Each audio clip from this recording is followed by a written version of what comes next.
Welcome to Colorado Now. I'm your host, Aaron Harbour, and joining me today are 4 members of the U.S. federal delegation. This is our congressional panel. My first guest is the congressman from the 7th Congressional District, Ed Perlmutter. Ed, thank you so much for being here. It's great to be here with you, Aaron. Always enjoy your show. Well, I appreciate it. My next guest from the 4th Congressional District, the freshman of the delegation, is none other than Cory Gardner, who also was a state representative. Cory, great to have you. Thanks for having us, Aaron. Thank you. And the dean of the delegation joining me, our most senior member, but not necessarily our oldest member, because I'm not going to reveal ages, is from the 1st Congressional District, of course, Denver, and a frequent guest on my shows, Diana DeGette. Diana, thanks for joining. So good to be with you again, Aaron. And last but not least, from the 6th Congressional District, the former state treasurer, former secretary of state, former member of the Colorado General Assembly, and currently the representative, as I said, from the 6th Congressional District, Mike Coffman. Mike, thank you. Aaron, great to be here. Let's jump into some of the most controversial and important topics right away, and that is we've certainly seen the Congress beginning to grapple with the tremendous national debt that we have, over $14 trillion, annual deficits of $1 trillion, $2 trillion or more, roughly. I'd like your take on how we solve those problems, and in particular, Congressman Paul Ryan has made a proposal to try to tackle these issues, and I think most people agree, whether or not you're in favor of the proposal or different elements, that it was pretty impressive that he laid out a plan, however defective Democrats may feel it may be. The president also has come forward with his own plan for deficit reduction. I'd like your comments on those 2 plans and on where you think we should go. And Diana, I'd like to start with you. Sure. Well, one thing I've learned now being in Congress in my 15th year is there's a difference between Western members of Congress and a lot of the other members of Congress. People from the West in general agree that we need to balance the budget, we need to reduce the deficit, we need to be fiscally responsible in Washington. The real question that we've got right now with the president's budget, the Ryan budget, but also the House Democrats have put forward a budget as well. The question is, how do we do it in a responsible way that won't stunt this economic growth that we've had starting? We believe that the Ryan budget, it just goes too far, and it doesn't share the pain among everybody in America. It has deep cuts in biomedical research. It has deep cuts in Pell Grants for students. Of course, it privatizes Medicare for future generations, causing them to pay $6,000 a year more for their health insurance. But at the same time, it extends the tax cuts for the top 2% of taxpayers, people making over $250,000. And as a result of that, it really doesn't reduce the deficit like most of us would hope that it would. And so we don't think that those are the right values.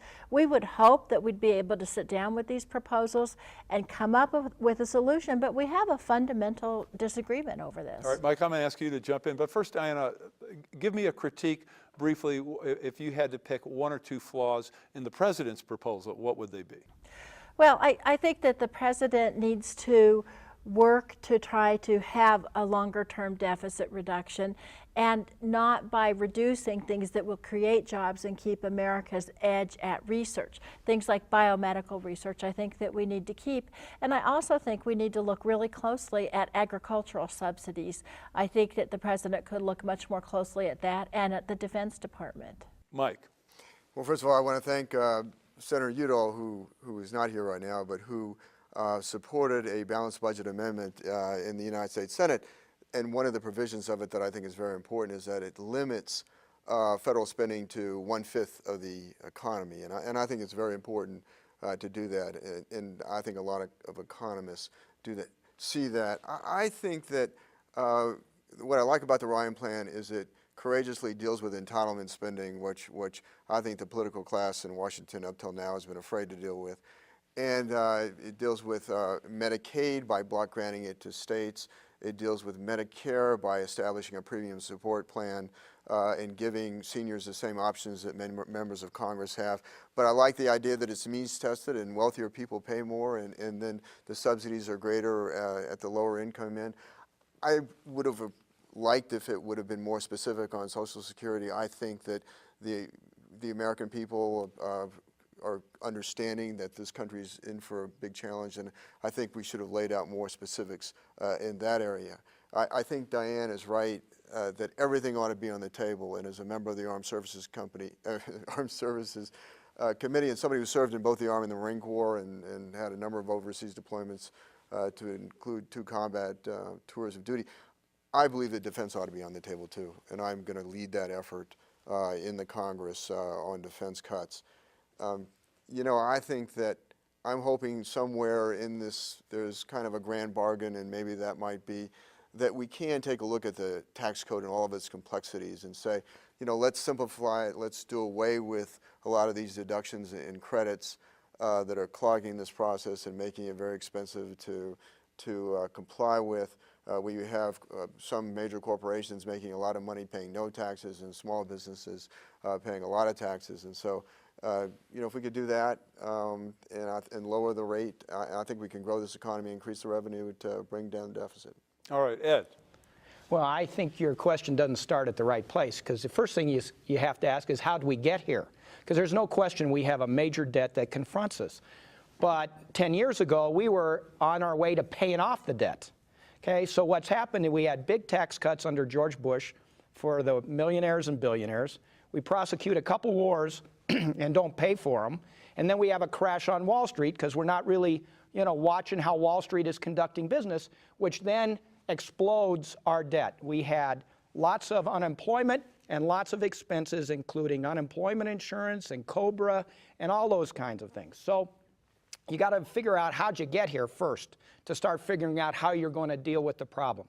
The second thing is you can't mix up the long-term obligations that we have, the entitlements of Medicare and Social Security, with the short-term responsibilities that we have in terms of funding, whether it's medical research or preschool programs. Those kinds of things are under attack in the Republican budget. They didn't cause the debt, okay? So let's really get to the things that are important. So for me, just as with these two, nothing's sacred.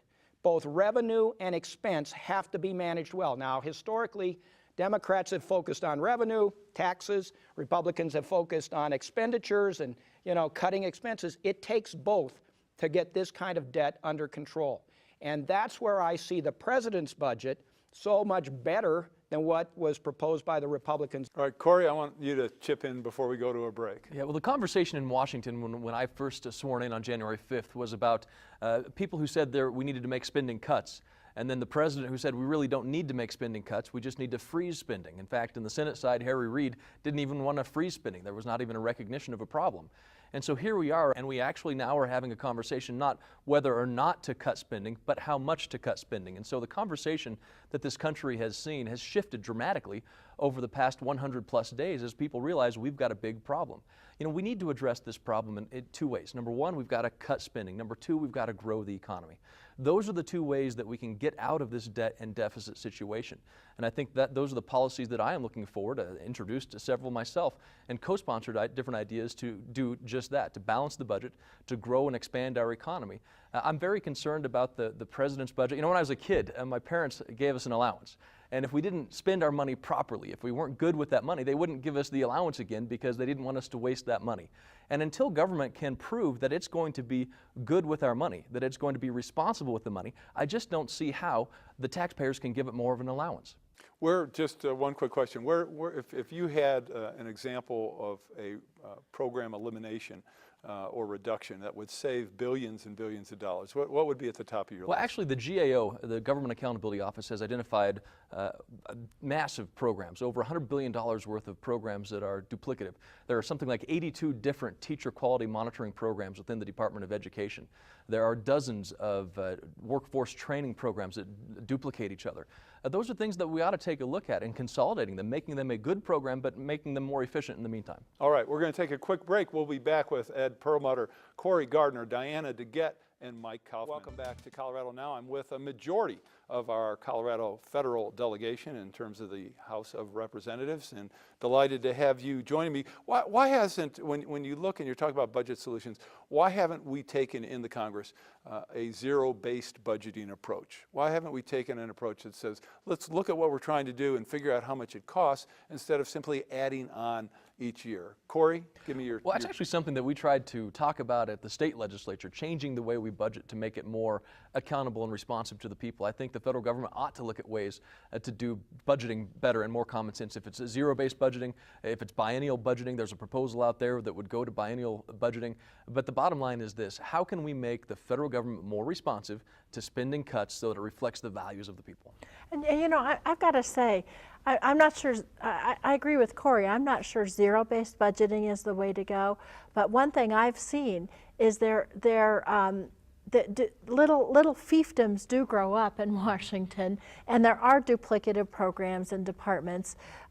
One person suggested that we have a commission that start to look at better ways that we could make some of these agencies more efficient. I remember years ago when we created the Department of Homeland Security, and what we did was, after September 11th, what we did was we took a little piece of this department and a little piece of that department and another one, and we created this big department with billions of dollars of budget every year. We left all the old departments, and I actually voted against the creation of that new agency because I thought you're just adding more layers of bureaucracy. Well, so I think we should do some of I that. mean, you're right, because the committees now have different chunks and pieces of there's over 100 committees that have jurisdiction over Department of Homeland Security because of the way that it was created. Yeah. So, You know, let me just say that I think that having a zero-based budgeting would be great. You know, it's so easy to start a new government program in the federal government, but it takes an act of God to get rid of one.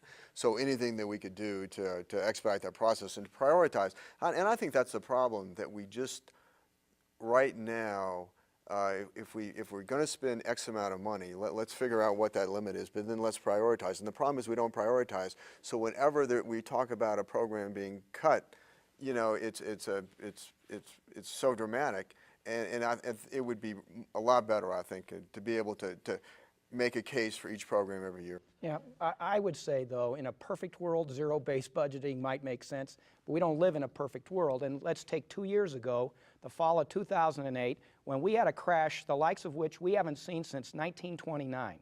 And then all of a sudden, the role of the federal government is much greater in dealing with all of the people that are displaced, laid off, businesses that close, bankruptcies that occur. And so zero-based budgeting in a vacuum or in, you know, a perfect setting is great. But this is the instance where, you know, we have it right in our own service, seeing how you have to have the federal government come into play to stop the free fall of the economy. And that's what was occurring in the fall of 2008. So I agree with all my colleagues in principle, but in reality, you have to be able to move quickly in a different direction. Well, and you know, the other problem with some of these budgets is they don't do what Mike was just saying. They don't say, okay, come in and present your budget and show us what's important. They just slash everybody. And so this is the point I was making at the beginning of the show. So they slash biomedical research, which in an age of exciting new breakthroughs, we should probably be increasing. They slash student loans at the same time when we're trying to get kids to go to college so that they can be well educated and get the jobs for the 21st century. But then they continue on with a lot of these other agricultural subsidies and other programs. So you really have to have a balance. You can't just go in and slash out a large part of the budget. You have to cut some areas and increase other areas. And as Ed says, you also have to really look at revenue. when we come back, I want to talk a little bit about 2008 and what the federal government did in light of the crash and in terms of the stimulus efforts as well, and whether or not those were as effective as anybody hoped. We're going to be right back with our part one of a two-part series with 4 members of our congressional delegation, and with me are Corey Gardner, Diana DeGette, Ed Perlmutter, and Mike Coffman. And Ed, you were talking about 2008 and the government intervention. We had roughly an $800 billion effort, the Troubled Asset Relief Program. In reality, the federal government didn't end up buying any of those troubled assets, did they? I mean, the money was used for other purposes, and I'm curious in terms of your constituents, if you have a sense that a lot of people were concerned about where that money went and how effective it was. Well, let's start with that. And you got to, again, set the table as to what was happening. Starting in the summer, Indy Mac fails. Then you have Fannie Mae and Freddie Mac failing. Then you have Merrill Lynch, Lehman Brothers, AIG, Wachovia, Washington Mutual, a run on money markets, and then Citibank and Bank of America being on the precipice. None of us have ever seen anything like this before. And then, of course, General Motors, Ford, and Chrysler come in because demand is shut down. First you have credit shutting down, and then demand shutting down. So the Troubled Asset Relief Program allowed for three things: either buying troubled assets or recapitalizing the banks, or there was a third piece, and I'm not exactly sure what that was. But what occurred was the banks were recapitalized, and over the course of the last 2 years, those banks have paid everything back plus interest. Chrysler still has to pay back some, General Motors is paying back some, but at the end of the day, we're going to get paid back. The country, the taxpayers, will get paid back with interest. Now, you were asking about the success of this. It kept the financial system alive when it was crashing faster than we could believe. Then we had to deal with the demand side, and that was the stimulus package. So stock market had fallen 6,000 points from the summer of 2008 to March of 2009. Since then, it's gained 6,000 points back. Just that as a factor of us really getting the economy back on track. Now it's going to be the private sector that really moves us forward into prosperity in the future, and that's what we've got to continue to support. And actually, Mike Coffman and I have a good bill to do that, and I'll let him talk to you about that. All right, and give me your take on Ed's characterization of those two programs, of TARP and the stimulus. Well, I think that we're in an L-shaped recovery, and first of all, I think that the danger. Where are we on the L? We're right at the bottom, and we're not really moving up. It's a very fragile recovery right now, and I think that we've just had some forecasts that are fairly negative. But I think the problem with TARP, however well-intentioned, is it created a precedent of too big to fail. That if you're a firm and you're large enough to be classified in the systemic risk category, then there's a government support there for you. I think it encourages risk. I think it encourages capital flowing to the larger players in financial markets. I think it's, at the end of the day, I think it's dangerous, and I think the stimulus, in my view, has not been successful. I mean, I think that there were two ways to do it. I think one was to stimulate government, which we did, and the other one is to stimulate the private sector, which we did not do in terms of tax cuts. And I think historically it's been shown, whether it was Kennedy, whether it was Reagan, or whether it was Bush, that when tax rates have been lowered, the economy is stimulated and revenue tends to increase to the government. So I think it was the wrong direction. I think I would have gone the supply side route, and I think I would have been very careful about putting in place this too big to fail doctrine. I got to add one more fact. At the end of George Bush, the end of 2008, beginning of 2009, when Barack Obama came in, we were losing 800,000 jobs a month. So our entire congressional district, a month. So starting in March of 2009, we started gaining on jobs to the point we're now gaining 200,000 jobs a month. 1 million jobs a month swing in 2 years. That's the fact. And so, you can determine what you think caused the improvement, but I can tell you we were going into a hole and it was going to be hard to come out of. And let me also say with this TARP, this was a one-time deal because of the terrible situation that Ed was talking about. I was in Congress at that time, and it was on a Thursday when President Bush's, it was a Republican administration, President Bush's advisors called and said, if you don't give tens of billions of dollars to the financial system, our economy is going to crash. And it was frankly the House Democrats who said, well, we will give you that money, but it has to be paid back. And now, so we stabilized the situation in that crisis, and we paid it back. So I think that we had to do that, TARP, and I think it worked. With respect to tax cuts, the last time we had tax cuts, which was June of 2001, right before the September 11th terrorist attacks. We didn't have a situation where our economy was stimulated after the terrorist attacks and the two wars that we had funded off budget. That's when we went into this terrible downturn. So tax cuts are not always the solution. Tax cuts can be helpful, and I support middle-class tax cuts. I did before. But at this point, we have to look at other ways of balancing our budget rather than just bringing more revenue out of the system. Let Corey get Well, you know, into you're being that's very, all right. Mr. Congressman, you're being Well, very I'm new. deferential. I'm the new guy. So one of the things that I think has caused the greatest concern to me, of course, is where the stimulus money was spent. And as Mike mentioned, he talked about how much of it was spent within government, creating more government. In fact, we had an opportunity, Diane and I did, to talk to the Energy and Commerce Committee, Oversight Committee to the Department of Energy about the number of contractors that they would have to lay off because the money is now going away. So there was this money that came in, the money's going off, contractors will be laid off. If you go to recovery.gov and look at the website, you can scroll your mouse over the different projects, see where millions of dollars was given away, and the number of jobs created was 0.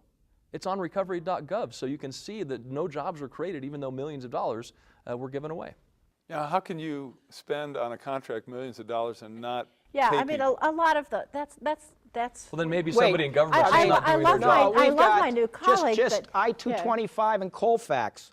That is recovery money. That is a major project for the city of Aurora. Has hundreds of construction workers working on it. It's part of the overall rebuilding and reconstruction of the Fitzsimmons Medical Center. So, I mean, I'm not sure what you're looking at, Well, but we have hundreds of I know. construction Look at that jobs. What's the website. fundamental Because problem? a lot of those jobs are jobs that were retained. It might not have created a lot of new jobs, but it kept people from being Recovery.gov laid says off. 0, so I'm just saying what the government I website think the says. fundamental problem in the debate where we're falling down here is the fact that there are no parameters here, that we don't have a requirement for a balanced budget. And that's why I'm support a balanced budget amendment to the Constitution, so that we within our means, we debate the priorities. But what we can do and what Congress has historically done is just print money. Just print money. And so we've got a government much larger than the American people can ever afford. And what we have to do is debate the priorities. And I believe that it shouldn't be a fifth in size of this economy. And the problem with our tax code, albeit... Well, you're talking about the fact that right now the federal budget is actually almost a quarter Right, of literally about our- 24.5%. Right, well, that's, I rounded Right. to 20. I said almost a quarter, I think 24.5% I'll give you credit, qualifies. okay. And you're saying, but you said you didn't find 20% acceptable. Did you mean? No, I think that 20% is a ceiling, and that's what Senator Udall has signed on to in terms of the balanced budget proposal that he's now co-sponsored. Well, certainly the gap right now between the budget as a percentage of GDP and tax revenues as a percentage of GDP is what, 6-7 point gap at least? I think it's about Or maybe- 14% or so. So I have a radical idea. Rather than support a balanced budget amendment, why not just work on balancing the budget? Because all of these amendment ideas or the legislation and all this, if you did a balanced budget amendment, depending on how it was drafted, when you had a financial meltdown like we did, it would have destroyed our economy. But so you want some flexibility. But then we do these legislative proposals which say they're for a balanced budget, but the exceptions override the rule. Right, so in every balanced budget proposal, just like you're saying, Sure. there are emergency clauses Right. that allow and so the Congress everything to becomes an override. emergency, like the Iraq War and the Afghanistan War. So what I'm saying is, why don't we strive for this? Why don't we strive to have a situation where, in general, revenues and expenditures are pretty much equal? So if you have to cut sometimes, you'd cut a little bit. If you had to adjust taxes, and I'm all for tax simplification too. I think that would be a big help, and certainly as we talk about tax time, it really would. And that's how we're going to conclude part 1 of our 2-part series with our congressional guests. When we come back with part 2, we'll start off with a discussion of whether or not we should proceed with tax simplification.